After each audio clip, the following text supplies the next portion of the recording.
ఇవన్నీ అసలు అర్థం పర్థం ఏమన్నది, ఒక ఇండస్ట్రీ పెట్టాలంటే కనీసం 3-4 ఏళ్ళు పడుతుంది.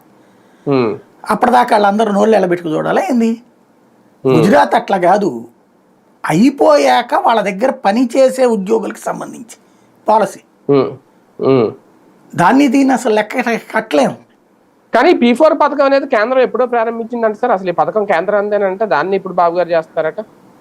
పురంధేశ్వరి గారు చెప్తున్నారా? అవును. ఒకసారి ఆ మొక్క మోడీ దగ్గరికి వెళ్ళి వచ్చి చెప్తే అడిగితే తెలుస్తుంది. ఎప్పుడు ఇటువంటి విషయాల్లో మాట్లాడిన పురంధేశ్వరి గారు ఈ ప్రకటన చేశారంటే కొంచెం అది నిజమేనేమో అని. ఆవిడ చెప్పింది వేరు. పేదలకు మంచి చేయడం అన్నది కేంద్ర ప్రభుత్వం విధానము. అంటే వీళ్ళు చెప్పే P4కి అదే అర్థమైతే ఎప్పుడో చేసేసారు అన్నటువంటిది, పేదలకు మంచి చేయడం అనేటటువంటిది. కాకపోతే ఇక్కడ ఏంటంటే ఇప్పుడు పవన్ కళ్యాణ్ అబో శబాష్, పురంధేశ్వరి శబాష్ తప్పదు పాపం, వాళ్ళ కూటమిలో ఉన్నారు కాబట్టి అదే చేస్తారు.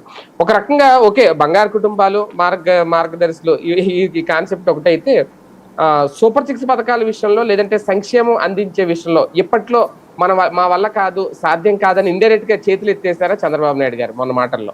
అది క్లియర్ గా చెప్పేస్తున్నారు కదా. ఇప్పుడు 14.5 లక్షల కోట్ల రూపాయలు జగన్ అప్పు చేశాడు అన్నప్పుడు సూపర్ 6 హామీలు ఇచ్చాడు.